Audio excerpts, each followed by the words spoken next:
ಬಿಹಾರದ ಆ ಹಳ್ಳಿಯಲ್ಲಿ ಅಂದು ಸೂರ್ಯ ಮುಳುಗುವ ಹೊತ್ತಿಗೆ ಕೇವಲ ಕತ್ತಲೆಯಷ್ಟೇ ಆವರಿಸಲಿಲ್ಲ. ಒಂದು ಬಡ ಕುಟುಂಬದ ಭರವಸೆಯ ಬೆಳಕು ಶಾಶ್ವತವಾಗಿ ಆರಿಹೋಗಿತ್ತು.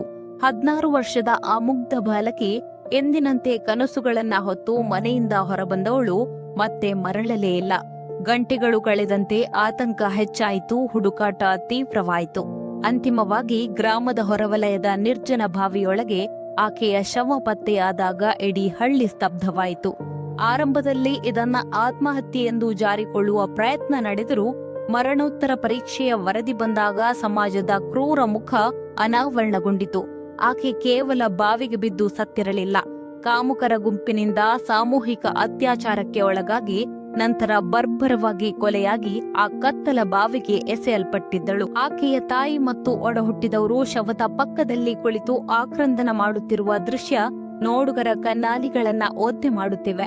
ಬಾಲಕಿಯ ಕುಟುಂಬದವರು ಮೊದಲೇ ವಿಕಾಸ್ ಮಾಝಿ ಎಂಬಾತನ ವಿರುದ್ಧ ಬೆದರಿಕೆಯ ದೂರು ನೀಡಿದ್ದರೂ ವ್ಯವಸ್ಥೆಯ ಉದಾಸೀನತೆಯಿಂದ ಒಂದು ಜೀವವನ್ನ ಬಲಿ ಪಡೆದಿದೆ ಎಂಬ ಆರೋಪ ಕೇಳಿಬರುತ್ತಿದೆ.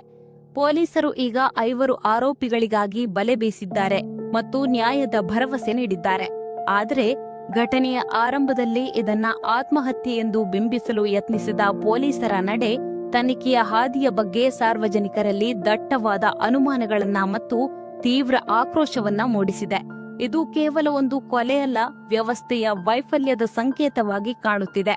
ಇಂದು ಸಾಮಾಜಿಕ ಜಾಲತಾಣಗಳಲ್ಲಿ ಈ ಘಟನೆ ಒಂದು ಟ್ರೆಂಡ್ ಆಗಿರಬಹುದು. ಸಾವಿರಾರು ಜನರು ಹ್ಯಾಶ್ಟ್ಯಾಗ್ ಬಳಸಿ ಆಕ್ರೋಶವನ್ನ ವ್ಯಕ್ತಪಡಿಸಬಹುದು.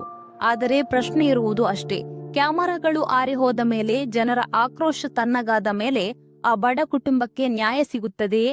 ಸಂತ್ರಸ್ತೆಯ ಆತ್ಮಕ್ಕೆ ಶಾಂತಿ ಸಿಗುವುದು ಕೇವಲ ಮೇಣದ ಬತ್ತಿ ಹಚ್ಚುವುದರಿಂದಲ್ಲ, ಬದಲಾಗಿ ಆರೋಪಿಗಳಿಗೆ ಕಾನೂನಿನ ಅಡಿಯಲ್ಲಿ ಕಠಿಣ ಶಿಕ್ಷೆಯಾದಾಗ ಮಾತ್ರ. ಇಂತಹ ಪ್ರಕರಣಗಳು ಸುದ್ದಿಯಾಗಿ ಬಂದು ಮರೆಯಾಗಬಾರದು. ಬದಲಿಗೆ ಸಮಾಜದಲ್ಲಿ ಹೆಣ್ಣು ಮಕ್ಕಳು ನಿರ್ಭಯವಾಗಿ ಓಡಾಡುವ ವಾತಾವರಣ ನಿರ್ಮಾಣವಾಗುವವರೆಗೆ ನಮ್ಮ ಹೋರಾಟ ಮತ್ತು ಜಾಗೃತಿ ಬೇಕು.